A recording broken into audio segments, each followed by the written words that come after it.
Perhatian ditumpukan kembali ke arah Datuk.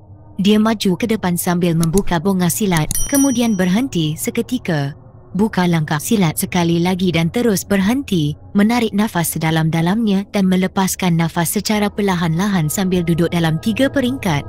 Peringkat pertama, merendahkan badan dengan sepasang tangan di atas sepasang tempurung lutut seperti orang melakukan rukuk, macam orang sembahyang. Peringkat kedua, bertukar macam orang bertinggung, dan peringkat ketiga terus duduk bersila lalu melakukan tafakur dengan sepasang mata yang pejam.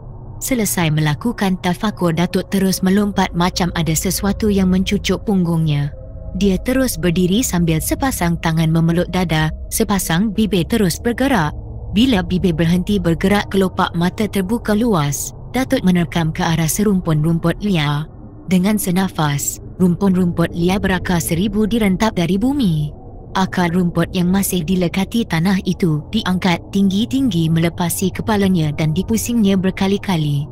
Kerana pergerakan tangannya cukup pantas, rumput yang dipusing atas kepalanya kelihatan seperti putaran kipas helikopter.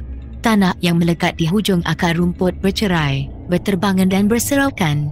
Sebahagian tanah yang berterbangan itu hampir saja mahu singgah di muka ayah dan ibu Syafi'i. Kalau mereka tidak mengelak, pasti ada tanah yang masuk ke mata. Saya dan Syafi'i segera menutup mata dengan telapak tangan agar serpihan tanah tidak kena mata dan muka.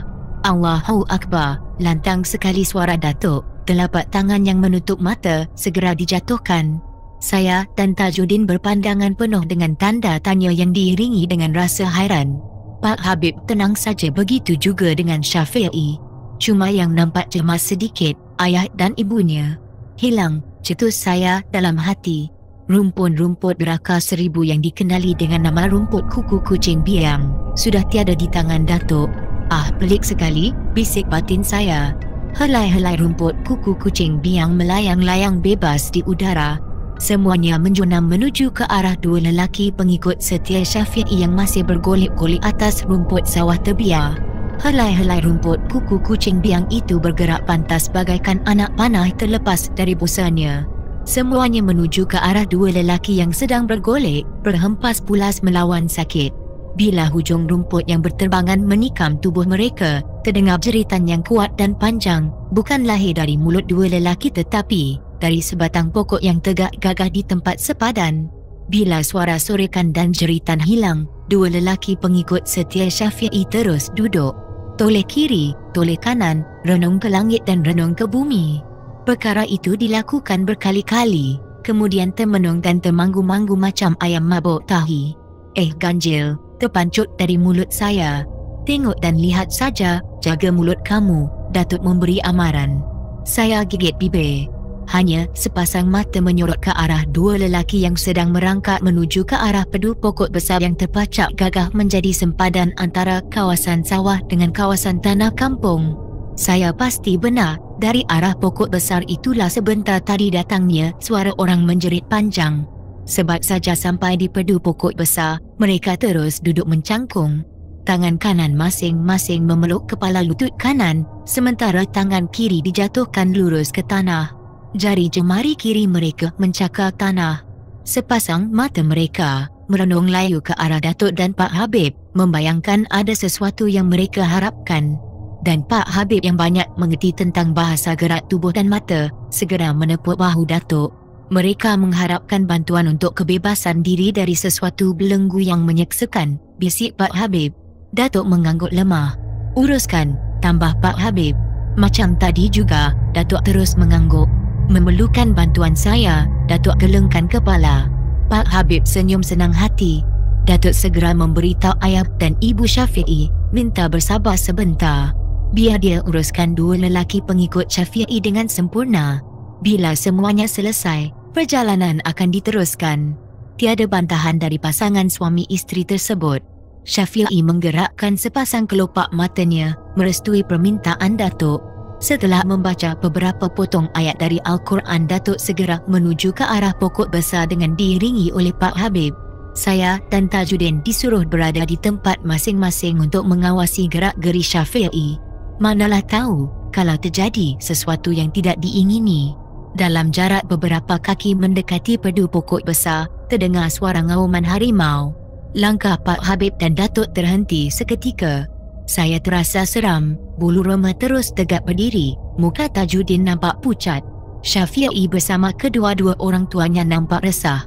Sebab saja suara ngauman berhenti, Datuk dan Pak Habib terus memulakan langkah. Ngauman harimau datang lagi. Tetapi, kali ini Pak Habib dan Datuk mempersetankannya. Semakin rancak bunyi ngauman harimau, semakin bersemangat mereka melangkah. Dalam keadaan sama-sama, saya melihat ada bebayang harimau belang sebesar kerbau tercegat di depan kedua-dua lelaki pengikut setia Syafi'i, bagaikan menghalang Datuk dan Pak Habib mendekati dua lelaki tersebut. Datuk nekat untuk meneruskannya.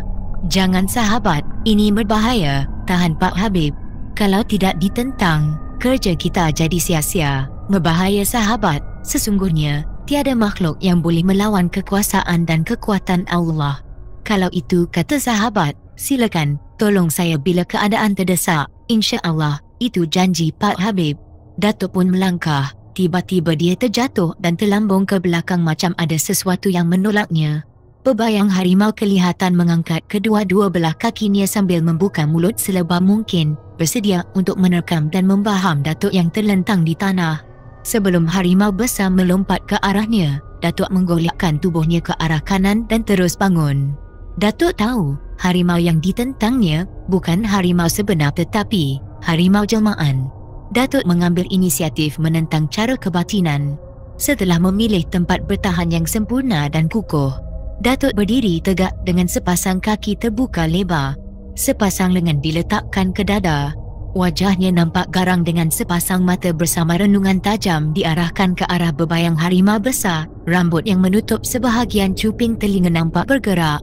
Baju dan seluar Datuk juga turut bergerak seperti dirempuh angin. Keadaan Datuk ketika itu seperti di tepi pantai, menahan angin yang datang dari laut. Datuk tumbang tetapi berhasil bangun kembali.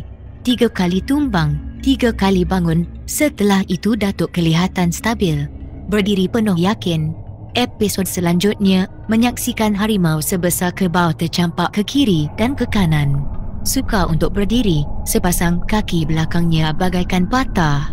2 lelaki pengikut setia Syafi'i terkaku di bedu pokok besar bagaikan patung. "Allahu Akbar," suara Datuk lantang sekali. Dia melompat tinggi sambil menumbuk dan menendang angin ke arah harimau besar. Terdengar suara ngauman harimau yang lemah dan mengerang. Bebayang harimau besar tercampak dan terperosok di pangkal pokok besar. 2 lelaki yang berada di situ terpelanting agak jauh ke sebelah kanan Datuk, terkapai-kapai di situ.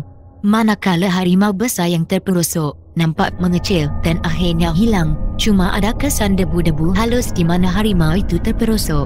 Setelah bertafakur seketika, Datuk segera mengembalikan tubuhnya, hati dan perasaan ke alam nyata. Dia melangkah ke arah Pak Habib lalu bersalaman dan berpelukan. "Saya nak selesaikan masalah 2 manusia sesat," beritahu Datuk pada Pak Habib. "Silakan, macam tadi, saya minta bantuan. Kalau saya tersepit, pergilah, saya bersama awak." "Baik." Datuk pun melangkah ke arah 2 lelaki, berdiri sambil bercekak pinggang di depan mereka. Kedua-dua lelaki itu takut menikus. Mereka menggeletar semacam. "Apa lagi yang kamu mahukan?" tanya Datuk. "Kami tak mahu apa-apa," jawab mereka serentak. "Pulanglah ke tempat kamu, bertabat, kembalilah kepada ajaran Allah, jangan menuntut ilmu syaitan. Jangan minta perlindungan dari syaitan, mintalah sesuatu kepada Allah," nasihat Datuk. Kedua-dua lelaki itu anggukkan kepala. Sebelum beredar, salah seorang daripada lelaki itu memberitahu Datuk kerana masalah dan kesempitan hidup dia jadi pengikut agama baru yang pada hematnya tidak lari dari agama Islam. Katanya, dengan bantuan tangan khaib dia hidup senang berbanding dengan dulu. Kais pagi makan pagi, kais petang makan petang. Sekarang dia termasuk dalam golongan orang mewah di kampungnya. "Saya yang membawa dan memperdaya Syafi'i menjadi pengikut Maha Guru," tutur lelaki itu pada Datuk dalam nada suara yang bersahaja. "Kerana saya berjaya menarik orang luar menjadi pengikut kumpulan kami, Maha Guru secara diam-diam melantik saya menjadi orang kanan kumpulan," sambung lelaki itu lagi. Manakala kawan yang berada di sisinya membatu 1000 bahasa. Di mana maha guru kamu? Aku nak jumpa dengan dia, kata Datuk. Sudah mati untuk kali kedua, dia tidak mungkin hidup lagi, balas lelaki tersebut. Datuk jadi bingung dan merasakan dirinya dipermain-mainkan. Jangan bergurau dengan aku, amaran dari Datuk. Dia tidak bergurau tuan, kawannya mencelah. Dan lelaki yang berdialog dengan Datuk sebentar tadi anggukkan kepala. Mengangkat tangan kanannya, bagaikan minta izin pada Datuk agar mengizinkan dia meneruskan penjelasan yang terputus.